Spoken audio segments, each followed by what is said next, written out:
M education ಚಾನಲ್ಗೆ ಸ್ವಾಗತ ಸುಸ್ವಾಗತ.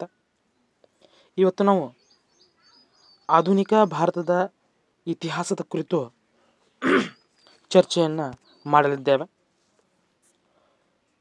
ಈ ಒಂದು ವಿಡಿಯೋ ಲೈಕ್ ಟಾರ್ಗೆಟ್ 100. ಎಲ್ಲರೂ ತಪ್ಪದೆ ಲೈಕನ್ನು ಮಾಡಿ. ಈ ವಿಡಿಯೋ ಡಿಸ್ಕ್ರಿಪ್ಷನಲ್ಲಿ ನಮ್ಮ ಟೆಲಿಗ್ರಾಮ್ ಮತ್ತು ಇನ್ಸ್ಟಾಗ್ರಾಮ್ ಲಿಂಕ್ ಇದೆ, ಅಲ್ಲಿ ಈ ಎಲ್ಲ PDF ನೀವು ಡೌನ್ಲೋಡ್ ಮಾಡಿಕೊಳ್ಳಬಹುದು. ಸೊ ಈಗ ಕ್ಲಾಸನ್ನು ಸ್ಟಾರ್ಟ್ ಮಾಡೋಣ. ಮೊದಲನೇ ಪ್ರಶ್ನೆ ಈ ರೀತಿಯಾಗಿದೆ: ಕಲ್ಕತ್ತಾ ನಗರದ ನಿರ್ಮಾಪಕ ಯಾರು? Option A Job Charnock, B Francis Day, C Mohammad bin, option D Sikandar Lodhi.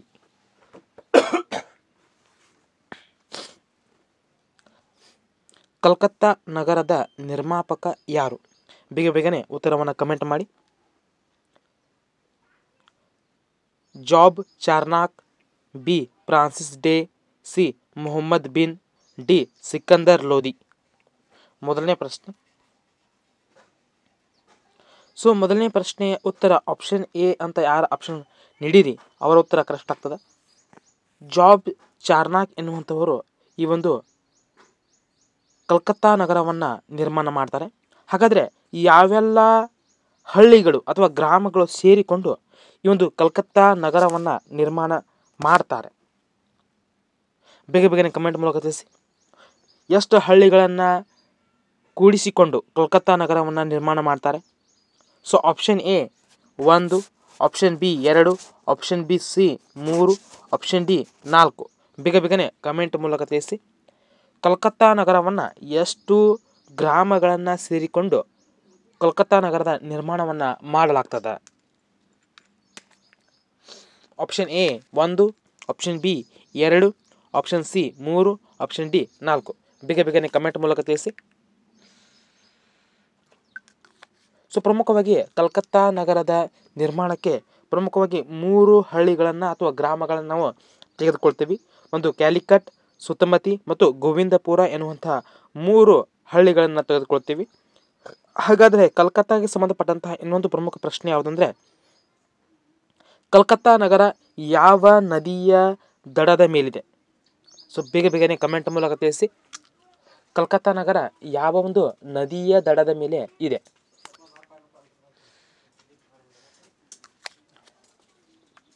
So ಪ್ರಮುಖವಾಗಿ ಹುಗ್ಲಿ ನದಿ ಅಂತ ಯಾರೆಲ್ಲ ಕಮೆಂಟ್ ಮಾಡ್ತಿದ್ದೀರಿ, ನಿಮ್ಮ ಉತ್ತರ ಸರಿಯಾಗಿದೆ. ಹಾಗಾದರೆ ಬ್ರಿಟಿಷರ ರಾಜಧಾನಿ ಯಾವುದು? ಬ್ರಿಟಿಷ್ ಈಸ್ಟ್ ಇಂಡಿಯಾ ಕಂಪನಿಯ ರಾಜಧಾನಿ ಯಾವುದು? ಬೇಗನೆ ಕಮೆಂಟ್ ಮೂಲಕ ತಿಳಿಸಿ. ಸೊ ಕಲ್ಕತ್ತಾಗೆ ಸಂಬಂಧಪಟ್ಟಂತಹ ಎಲ್ಲ ಪ್ರಶ್ನೆಗಳ ಬಗ್ಗೆ ನಾವು ಚರ್ಚೆಯನ್ನು ಮಾಡ್ತಾ ಹೋಗೋಣ. ಬ್ರಿಟಿಷ್ ಈಸ್ಟ್ ಇಂಡಿಯಾ ಕಂಪನಿಯ ಮೊದಲ ರಾಜಧಾನಿ ಯಾವುದು? ಸೊ ಕೋಲ್ಕತ್ತಾ ಅಂತ ಯಾರು ಕಮೆಂಟ್ ಮಾಡ್ತೀರಿ ಅವರ ಉತ್ತರ ಕರೆಕ್ಟ್ ಆಗಿದೆ. ಸೊ ಪ್ರಮುಖವಾಗಿ ರಾಜಧಾನಿ ವರ್ಗಾವಣೆಯನ್ನು ನೋಡ್ತೀವಿ. ಸೊ ಎಷ್ಟರಲ್ಲಿ ರಾಜಧಾನಿಯನ್ನು ಕಲ್ಕತ್ತಾದಿಂದ ದೆಹಲಿಗೆ ವರ್ಗಾವಣೆಯನ್ನು ಮಾಡ್ತಾರೆ? ಸೊ ಯಾರನ್ನ ವರ್ಗಾವಣೆ ಮಾಡ್ತಾರೆ? ಬೇಗನೆ ಕಮೆಂಟ್ ಮೂಲಕ ತಿಳಿಸಿ. ಸೊ ಪ್ರಮುಖವಾಗಿ ಕಲ್ಕತ್ತಾದಿಂದ ದೆಹಲಿಗೆ ರಾಜಧಾನಿಯನ್ನು ವರ್ಗಾವಣೆಯನ್ನು ಮಾಡಲಾಗ್ತದೆ. ಸೊ ಈ ಒಂದು ವರ್ಗಾವಣೆಯನ್ನು ಯಾರು ಮಾಡ್ತಾರೆ?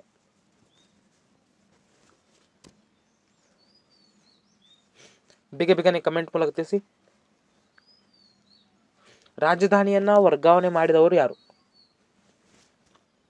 ಎರಡನೇ ಹಾರ್ಡಿಂಜ್ ಎನ್ನುವಂಥವರು ರಾಜಧಾನಿಯ ವರ್ಗಾವಣೆಯನ್ನು ಮಾಡ್ತಾರೆ.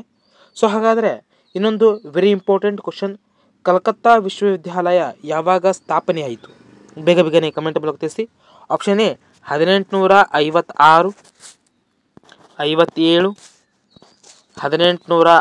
1860, 1895. ಬೇಗನೆ ಕಮೆಂಟ್ ಮೂಲಕ ತಿಳಿಸಿ. ಕಲ್ಕತ್ತಾ ವಿಶ್ವವಿದ್ಯಾಲಯ ಸ್ಥಾಪನೆ ಯಾವಾಗ ಆಯಿತು? A 1856, B 1857, C 1860, option D 1895. Calcutta ವಿಶ್ವವಿದ್ಯಾಲಯ ಸ್ಥಾಪನೆ ಆದದ್ದು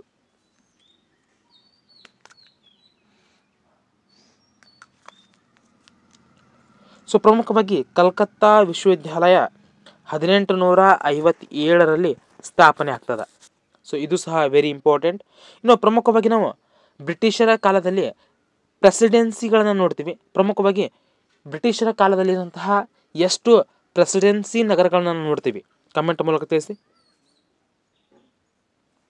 option A 2, B 4, C 3, D 5. ಬೇಗನೆ ಕಮೆಂಟ್ ಮೂಲಕ ತಿಳಿಸಿ. ಪ್ರೆಸಿಡೆನ್ಸಿ ನಗರಗಳು ಎಷ್ಟು?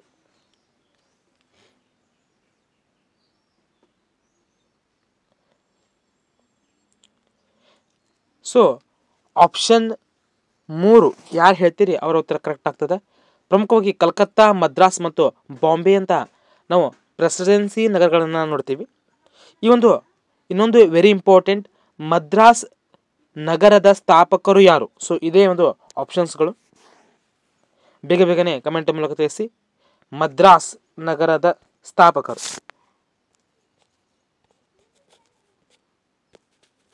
ಮದ್ರಾಸ್ ನಗರದ ನಿರ್ಮಾಪಕರು ಯಾರು?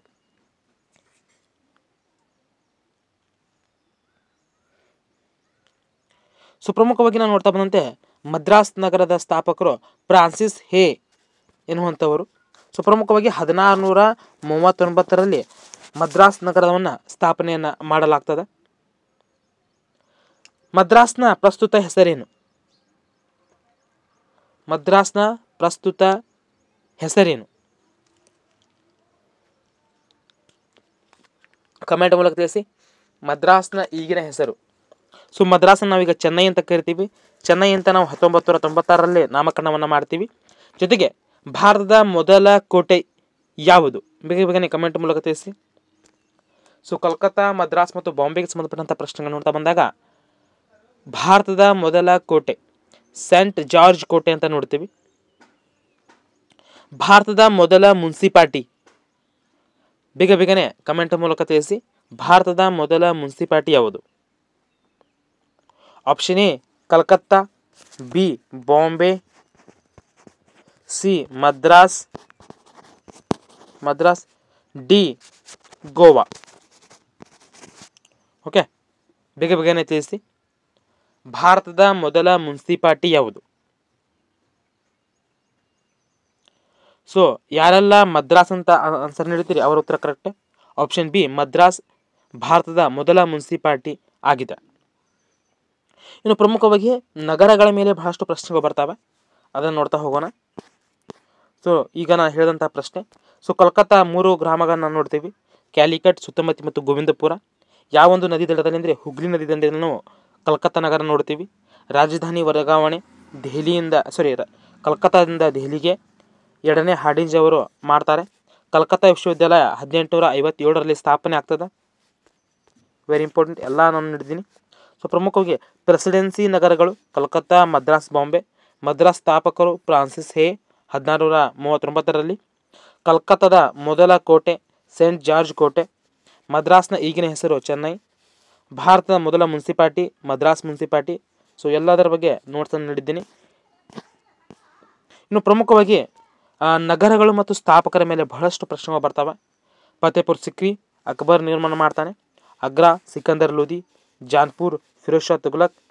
ಹಿಸ್ಸಾರ್ ಫಿರೋಜ್ ಶಾ ತುಘಲಕ್. ತುಘಲಕಾಬಾದ್ ಗಿಯಾಸುದ್ದೀನ್ ತುಘಲಕ್. ಸೊ ಪ್ರಮುಖವಾಗಿ ಶ್ರೀನಗರ ಕನಿಷ್ಕ. ಸಿರಿನಗರ ಅಲ್ಲಾವುದ್ದೀನ್. ಹೊಸಪೇಟೆ ಶ್ರೀಕೃಷ್ಣದೇವರಾಯ. ಹಳೆಬೀಡು ಧ್ರುವ.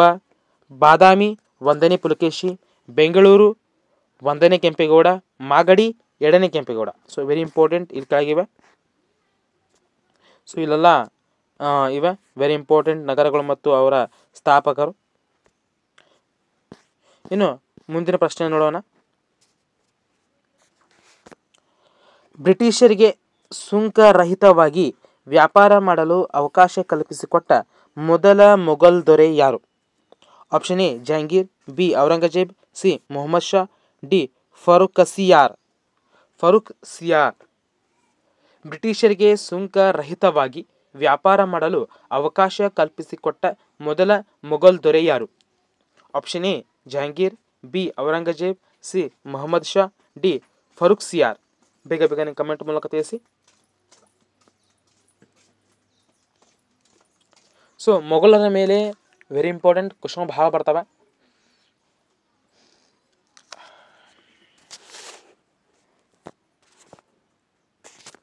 ಸೊ ಈ ಒಂದು ಪ್ರಶ್ನೆಯ ಉತ್ತರವನ್ನು ಆಪ್ಷನ್ ಡಿ ಅಂತ ಯಾರು ನೀಡ್ತಿದ್ರಿ, ನಿಮ್ಮ ಉತ್ತರ ಎಲ್ಲ ಕರೆಕ್ಟ್ ಆಗಿದೆ. ಫರೂಕ್ ಸಿಯಾರ್ ಎನ್ನುವಂಥವನು ಮೊದಲಿಗೆ ಬ್ರಿಟಿಷರಿಗೆ ಸುಂಕರಹಿತವಾಗಿ ವ್ಯಾಪಾರವನ್ನು ಮಾಡಲು ಅವಕಾಶವನ್ನು ಮಾಡಿಕೊಡ್ತಾನೆ. ಸೊ ಭಾರತಕ್ಕೆ ಬಂದ ಮೊದಲ ಹಡಗು, ಬ್ರಿಟಿಷರಿಗೆ ಸಂಬಂಧಪಟ್ಟಂಥ ಪ್ರಶ್ನೆ. ಬ್ರಿಟಿಷರ ಭಾರತಕ್ಕೆ ಬಂದ ಮೊದಲ ಹಡಗು ರೆಡ್ ಡ್ರ್ಯಾಗನ್ ಅಂತ ಕರಿತೀವಿ.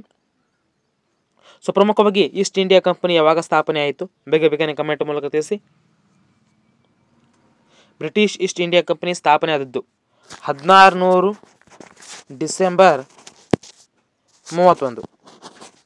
ಸೊ ವೆರಿ ಇಂಪಾರ್ಟೆಂಟ್ ಆಗ್ತದೆ. ಬ್ರಿಟಿಷರ ಮೊದಲ ವ್ಯಾಪಾರ ಕೇಂದ್ರ, ಬೇಗನೆ ಕಮೆಂಟ್ ಮೂಲಕ ತಿಳಿಸಿ. ಬ್ರಿಟಿಷರ ಮೊದಲ ವ್ಯಾಪಾರ ಕೇಂದ್ರ ಸೂರತ್ ಅಂತ ಯಾರೆಲ್ಲ ಕಮೆಂಟ್ ಮಾಡಿದ್ರಿ, ನಿಮ್ಮ ಉತ್ತರ ಕರೆಕ್ಟ್ ಆಗಿದೆ. ಹಾಗಾದರೆ ಬ್ರಿಟಿಷರ ಮೊದಲ ರಾಜಧಾನಿ ಯಾವುದು? ಈಗಾಗಲೇ ನಾನು ಹಳೆ ಪ್ರಶ್ನೆಯಲ್ಲಿ ಚರ್ಚೆಯನ್ನು ಮಾಡಿದ್ದೇವೆ. ಬ್ರಿಟಿಷರ ಮೊದಲ ರಾಜಧಾನಿ ಯಾವುದು?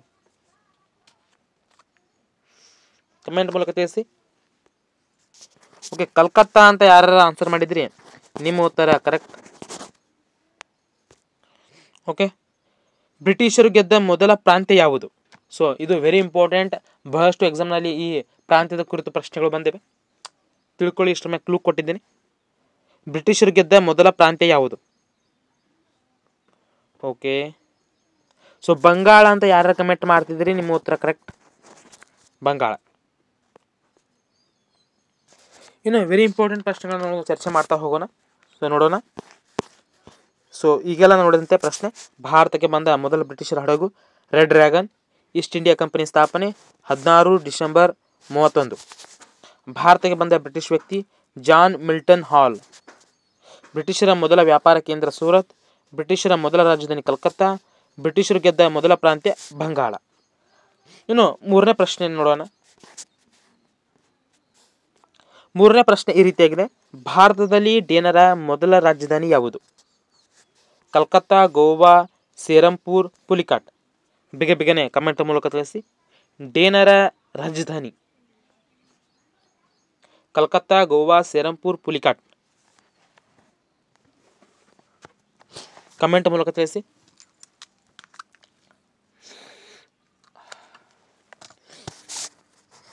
ಭಾರತದಲ್ಲಿ ಡೇನರ ಮೊದಲ ರಾಜಧಾನಿ ಯಾವುದು? ಕಲ್ಕತ್ತಾ, ಗೋವಾ, ಸೇರಂಪುರ್, ಪುಲಿಕಾಟ್.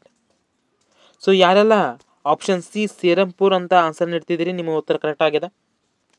ಸೊ ಪ್ರಮುಖವಾಗಿ ಡೇನರು ಯಾವ ದೇಶದವರು? ಸೊ ಈ ಒಂದು ಪ್ರಶ್ನೆ. ಓಕೆ, ಡೇನರು ಡೆನ್ಮಾರ್ಕ್ ದೇಶದವರು. ಇವರು ಭಾರತಕ್ಕೆ ಯಾವಾಗ ಬರ್ತಾರೆ?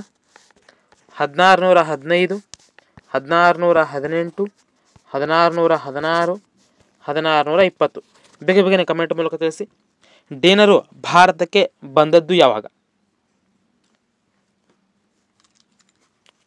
Option A 1615, B 1618, C 1616, D 1620. ಡೇನರು ಭಾರತಕ್ಕೆ ಬಂದದ್ದು ಯಾವಾಗ? ಸೊ ಯಾರೆಲ್ಲ 1616 ಅಂತ ಕಮೆಂಟ್ ಮಾಡಿದ್ದೀರಿ, ನಿಮ್ಮ ಉತ್ತರ ಕರೆಕ್ಟ್ ಆದದ. ಹಾಗಾದರೆ ಡೇನರು ಭಾರತವನ್ನು ಬಿಟ್ಟು ಹೋದದ್ದು ಯಾವಾಗ?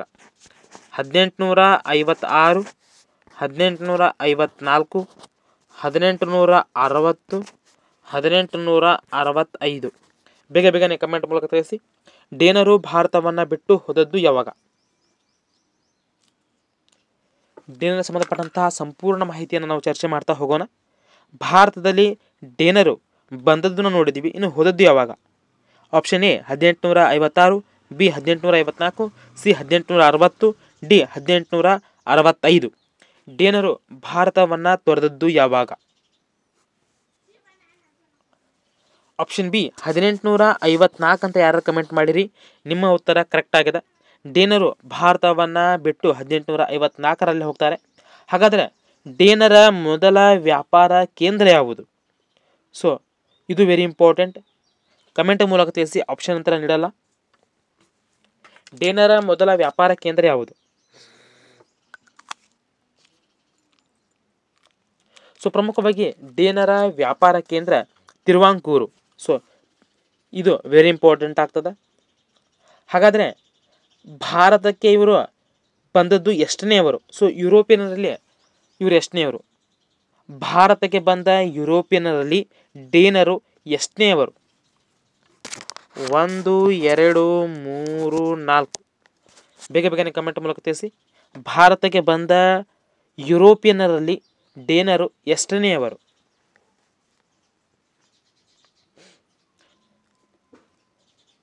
ಸೊ 4ನೆಯವರು ಅಂತ ಯಾರು ಕಮೆಂಟ್ ಮಾಡಿರಿ ನಿಮ್ಮ ಉತ್ತರ ಕರೆಕ್ಟ್ ಆಗದ. ಹಾಗಾದರೆ ಪ್ರಮುಖವಾಗಿ ನಾವು ರಾಜಧಾನಿಗೆ ಸಂಬಂಧಪಟ್ಟಂತೆ ನೋಡಿದರೆ ಕಲ್ಕತ್ತಾ ಯಾರ ರಾಜಧಾನಿ, ಗೋವಾ ಯಾರ ರಾಜಧಾನಿ, ಸೇರಂಪುರ ಯಾರ ರಾಜಧಾನಿ, ಪುಲಿಕಾಟ್ ಯಾರ ರಾಜಧಾನಿ? ಸೊ ಫಸ್ಟ್ ಕಲ್ಕತ್ತಾ ಇದು ಯಾರ ರಾಜಧಾನಿ? ಯುರೋಪಿಯನರಲ್ಲಿ ಯಾರ ರಾಜಧಾನಿ? ಪ್ರಮುಖವಾಗಿ 5 ಯುರೋಪಿಯನ್ ಕಂಪನಿಗಳು ಅಥವಾ ದೇಶಗಳು ನಮಗೆ ಭಾರತಕ್ಕೆ ಬರ್ತವೆ ಪ್ರಮುಖವಾಗಿ.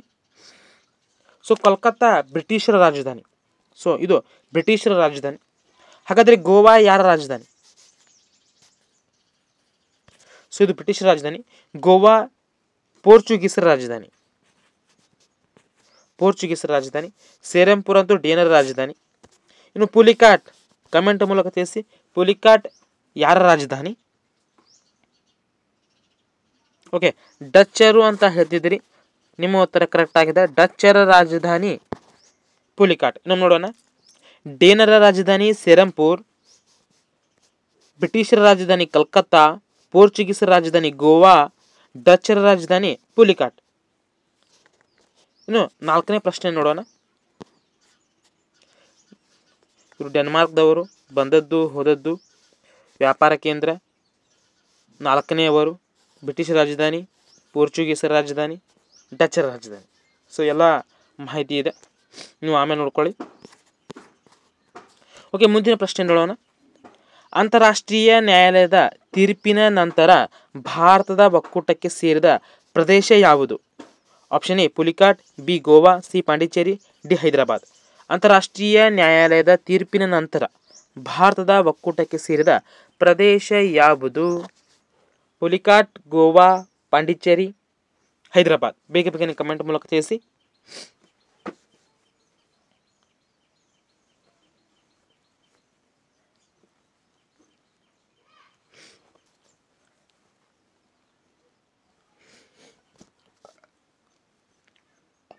ಈ ಒಂದು ಪ್ರಶ್ನೆಯ ಉತ್ತರ ಯಾರೆಲ್ಲ ಪಾಂಡಿಚೇರಿ ಅಂತ ನೀಡಿದ್ದೀರಿ ನಿಮ್ಮ ಉತ್ತರ ಕರೆಕ್ಟ್ ಆಗ್ತದೆ. ಹಾಗಾದರೆ ಇದು ಯಾವೊಂದು ಆಪರೇಷನ್ ಮೂಲಕ ಭಾರತಕ್ಕೆ ಸೇರ್ತದೆ? ಇದು 1954ರಲ್ಲಿ ಭಾರತಕ್ಕೆ ಸೇರ್ತದೆ. ಯಾವೊಂದು ಆಪರೇಷನ್ ಅಂತ ನೀವು ಕಮೆಂಟ್ ಮೂಲಕ ತಿಳಿಸಬೇಕು. ಹಾಗಾದರೆ ಇನ್ನೊಂದು ಪ್ರಶ್ನೆ, ಪಾಂಡಿಚೇರಿಯ ಮೊದಲ ಹೆಸರೇನು? ಪಾಂಡಿಚೇರಿಯ ಮೊದಲ ಹೆಸರು. ಸೊ ಮೊದಲ ಹೆಸರು ಏನು? ಬೇಗ ಬೇಗನೆ ಕಮೆಂಟ್ ಮೂಲಕ ತಿಳಿಸಿ. ಪಾಂಡಿಚೇರಿಯ ಮೊದಲ ಹೆಸರೇನು? ಓಕೆ, ವಾಲಿಕೊಂಡಪುರಂ ಅಂತ ಕಮೆಂಟ್ ಮಾಡ್ತಿದ್ದೀರಿ, ನಿಮ್ಮ ಉತ್ತರ ಕರೆಕ್ಟ್ ಆಗಿದೆ.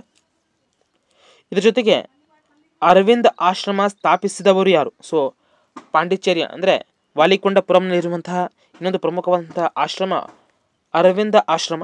ಇದನ್ನು ಅರವಿಂದ್ ಘೋಷ್ ಅವರು ಸ್ಥಾಪನೆ ಮಾಡ್ತಾರೆ. ಹಾಗಾದರೆ ಭಾರತದ ಒಕ್ಕೂಟಕ್ಕೆ ಸೇರಿದ ಕೊನೆಯ ಸಂಸ್ಥಾನ ಯಾವುದು? ಕಮೆಂಟ್ ಮೂಲಕ ತಿಳಿಸಿ. ಈ 4ರಲ್ಲಿ ಬಂದಿದೆ. ಭಾರತದ ಒಕ್ಕೂಟಕ್ಕೆ ಸೇರಿದ ಕೊನೆಯ ಸಂಸ್ಥಾನ ಯಾವುದು? A Pulicat, B Goa, C Pondicherry, D Hyderabad. ಯಾರೆಲ್ಲ ಹೈದರಾಬಾದ್ ಅಂತ ನೀಡ್ತಿದ್ರಿ ನಿಮ್ಮ ಉತ್ತರ ಕರೆಕ್ಟ್ ಆಗಿದೆ. ಆಪ್ಷನ್ ಡಿ ಹೈದರಾಬಾದ್ ಸರಿಯಾದ ಉತ್ತರವಾಗಿದೆ. ಹಾಗಾದರೆ ಹೈದರಾಬಾದ್ ಯಾವ ನದಿಯ ದಡದ ಮೇಲಿದೆ? ಹೈದರಾಬಾದ್ ಯಾವ ನದಿಯ ದಡದ ಮೇಲಿದೆ? ಮೂಸಿ ನದಿ ಅಂತ ಕಮೆಂಟ್ ಮಾಡ್ತಿದ್ದೀರಿ, ನಿಮ್ಮ ಉತ್ತರ ಸರಿಯಾಗಿದೆ. ಹಾಗಾದರೆ ಹೈದರಾಬಾದ್ ಇದರ ಮೊದಲ ಹೆಸರೇನು? ಮೊದಲ ಹೆಸರು ಬೇಗ ಬೇಗನೆ ಕಮೆಂಟ್ ಮೂಲಕ ತಿಳಿಸಿ. ಹೈದರಾಬಾದ್ ನಗರದ ಮೊದಲ ಹೆಸರು ಭಾಗ್ಯನಗರ. ಸೊ ಯಾರೆಲ್ಲ ತಪ್ಪು ಆನ್ಸರ್ ಮಾಡಿದ್ದೀರಿ ತಿದ್ಕೊಳ್ಳಿ. ಭಾಗ್ಯನಗರ ಇದರ ಉತ್ತರವಾಗಿದೆ. ಇನ್ನು ಮುಂದಿನ ಪ್ರಶ್ನೆ ನೋಡೋಣ. ಇವೆಲ್ಲ ಮಾಹಿತಿ ಇದೆ. ಸೊ ಮುಂದಿನ ಪ್ರಶ್ನೆ ಈ ರೀತಿಯಾಗಿದೆ, ಭಾರತಕ್ಕೆ ಜಲಮಾರ್ಗದ ಮೂಲಕ ಬಂದ ಕೊನೆಯ ಯುರೋಪಿಯನ್ನರು ಯಾರು? ಆಪ್ಷನ್ ಎ ಬ್ರಿಟಿಷರು, ಬಿ ಪೋರ್ಚುಗೀಸರು, ಸಿ ಡಚ್ಚರು, ಡಿ ಫ್ರೆಂಚರು.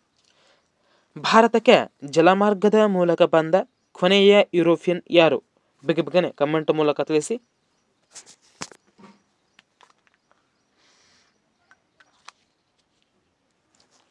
ಈ ಒಂದು ಪ್ರಶ್ನೆಯ ಉತ್ತರ ಆಪ್ಷನ್ ಡಿ ಫ್ರೆಂಚರು ಸರಿಯಾದ ಉತ್ತರ ಆಗ್ತದ.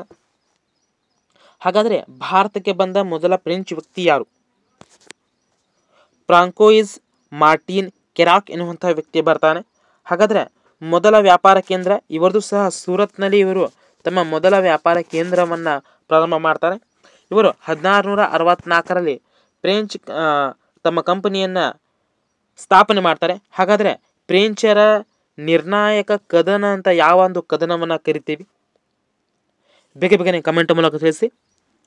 ಫ್ರೆಂಚರ ನಿರ್ಣಾಯಕ ಕದನ ಅಂತ ಯಾವ ಕದನವನ್ನ ಕರಿತೀವಿ?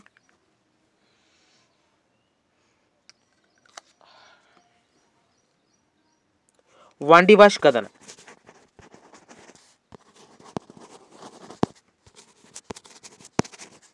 ಓಕೆ, ಹಾಗಾದ್ರೆ ವಾಂಡಿವಾಶ್ ಕದನ ಎಷ್ಟರಲ್ಲಿ ನಡೀತು? ಫ್ರೆಂಚರ ನಿರ್ಣಾಯಕ ಕದನವಾದಂತಹ ವಾಂಡಿವಾಶ್ ಕದನ ಎಷ್ಟರಲ್ಲಿ ನಡೆಯಿತು? ಓಕೆ, ಸರಿಯಾದ ಉತ್ತರ 1760ರಲ್ಲಿ ಇದು ನಡೀತದೆ. ವೆರಿ ಇಂಪಾರ್ಟೆಂಟ್ ಪ್ರಶ್ನೆಗಳು. ಇನ್ನು ಮುಂದೆ ನೋಡೋಣ. ಸೊ ಫ್ರೆಂಚ್ಗೆ ಸಂಬಂಧಪಟ್ಟಂತಹ ಮಾಹಿತಿ. ಇನ್ನು ಮುಂದಿನ ಪ್ರಶ್ನೆ, ಮೊದಲ ಕರ್ನಾಟಕ ಯುದ್ಧಕ್ಕೆ ಕಾರಣವೇನು? Very important. ಪ್ರಮುಖವಾಗಿ 3 ಕರ್ನಾಟಕ ಯುದ್ಧಗಳು ನಡೀತವೆ. ಆ 3 ಕರ್ನಾಟಕ ಯುದ್ಧದ ಕಾರಣ ಬಗ್ಗೆ ನಾವು ನೋಡ್ತಾ ಹೋಗೋಣ. ಮತ್ತು ಯಾರ ನಡುವೆ ನಡೆಯಿತು, ಯಾವಾಗ ನಡೆಯಿತು, ಇದರ ಬಗ್ಗೆ ಮಾಹಿತಿಯನ್ನು ತಿಳ್ತಾ ಹೋಗೋಣ. ಆಪ್ಷನ್ ಎ ಭಾರತೀಯ ರಾಜರ ನಡುವಿನ ಆಂತರಿಕ ಕಲಹ, ಬಿ ಹಿಂದೂ ಮತ್ತು ಮುಸ್ಲಿಮರ ನಡುವೆ ವೈರತ್ವ, ಸಿ ಆಸ್ಟ್ರಿಯಾ ಉತ್ತರಾಧಿಕಾರತ್ವಕ್ಕಾಗಿ ನಡೆದ ಪೈಪೋಟಿ, ಆಪ್ಷನ್ ಡಿ ಯುರೋಪ್ ಖಂಡದಲ್ಲಿ ನಡೆದ ಸಪ್ತವಾರ್ಷಿಕ ಯುದ್ಧಗಳು. ಮೊದಲ ಕರ್ನಾಟಕ ಯುದ್ಧಕ್ಕೆ ಕಾರಣ ಬೇಗನೆ ಕಮೆಂಟ್ ಮೂಲಕ ತಿಳಿಸಿ.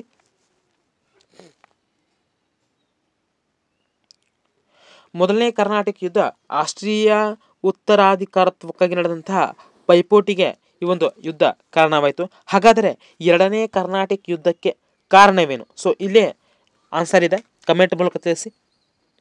ಯಾವೊಂದು ಕಾರಣ ಎರಡನೇ ಕರ್ನಾಟಕ ಯುದ್ಧ ನಡೆಯಲು ಪ್ರಮುಖ ಕಾರಣವಾಗಿ ಹೊರಹೊಮ್ಮಿತು?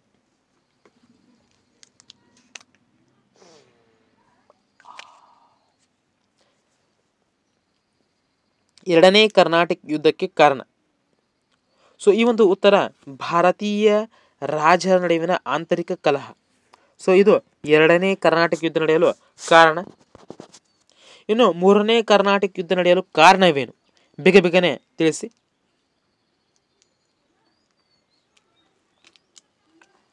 ಮೂರನೇ ಕರ್ನಾಟಕ ಯುದ್ಧ ನಡೆಯಲು ಕಾರಣವೇನು? ಬೇಗನೆ ಕಮೆಂಟ್ ಮೂಲಕ ತಿಳಿಸಿ. ಸೊ ಮೂರನೇ ಕರ್ನಾಟಕ ಯುದ್ಧ ನಡೆಯಲು ಕಾರಣ ಯುರೋಪ್ ಖಂಡದಲ್ಲಿ ನಡೆದಂತಹ ಸಪ್ತವಾರ್ಷಿಕ ಯುದ್ಧ. ಹಾಗಾದ್ರೆ ಸಪ್ತವಾರ್ಷಿಕ ಯುದ್ಧ ಯಾವಾಗ ಪ್ರಾರಂಭವಾಯಿತು? ಕಮೆಂಟ್ ಮೂಲಕ ತಿಳಿಸಿ. ಸಪ್ತವಾರ್ಷಿಕ ಯುದ್ಧ ಯಾವಾಗ ಪ್ರಾರಂಭವಾಯಿತು?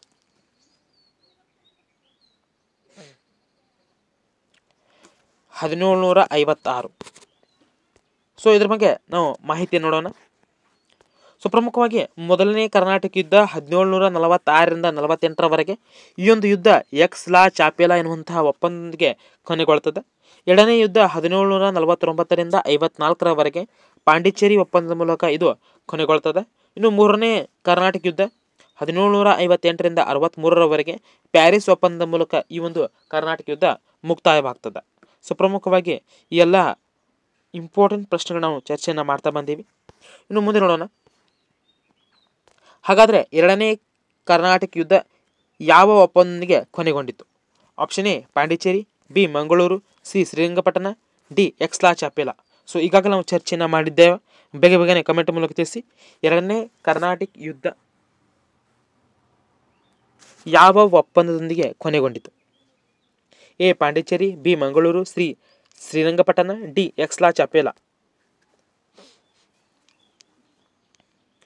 ಸೊ ಈ ಒಂದು ಪ್ರಶ್ನೆಯ ಉತ್ತರ ಆಪ್ಷನ್ ಎ ಪಾಂಡಿಚೇರಿ ಸರಿಯಾದ ಉತ್ತರ. ಇನ್ನು ಮುಂದಿನ ಪ್ರಶ್ನೆ ನೋಡೋಣ. ಭಾರತದಲ್ಲಿ ಫ್ರೆಂಚರ ನಿರ್ಣಾಯಕ ಕದನವೆಂದು ಯಾವ ಕದನವನ್ನು ಕರೆಯುತ್ತೇವೆ? ಆಪ್ಷನ್ ಎ ಪ್ಲಾಸಿ ಕದನ, ಬಿ ಬಕ್ಸರ್ ಕದನ, ಸಿ ವಾಂಡಿವಾಶ್ ಕದನ, ಡಿ ತಾಳಿಕೋಟೆ ಕದನ. ಸೊ ಎಷ್ಟು ನಿಮ್ಗೆ ನೆನಪದ ಅಂತ ನೋಡುವಂತಹ ಸಂದರ್ಭ ಬೇಗ ಬೇಗನೆ ಕಮೆಂಟ್ ಮೂಲಕ ತಿಳಿಸಿ. ಈಗಾಗ ನಾನು ಇದರ ಬಗ್ಗೆ ಸುದೀರ್ಘವಾದಂಥ ಚರ್ಚೆಯನ್ನು ಮಾಡಿದ್ದೇನೆ. ಸೊ ಪ್ರಮುಖವಾಗಿ ವಾಂಡಿವಾಶ್ ಕದನದ ಬಗ್ಗೆ ನೋಡೋಣ.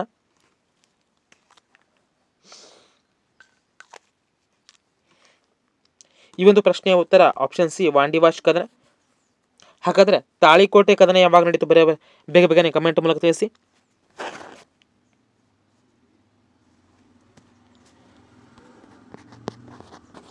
ತಾಳಿಕೋಟೆ ಕದನ ಯಾವಾಗ ನಡೆಯಿತು, ಯಾರ ಮಧ್ಯೆ ನಡೆಯಿತು ಎನ್ನುವಂತಹ ಪ್ರಶ್ನೆಯ ಉತ್ತರವನ್ನು ಕಮೆಂಟ್ ಮೂಲಕ ನೀವು ತಿಳಿಸಿ. ಸೊ ಇಲ್ಲಿಗೆ ಈ ಒಂದು ಕ್ಲಾಸನ್ನು ಎಂಡ್ ಮಾಡುವ ಸಂದರ್ಭ.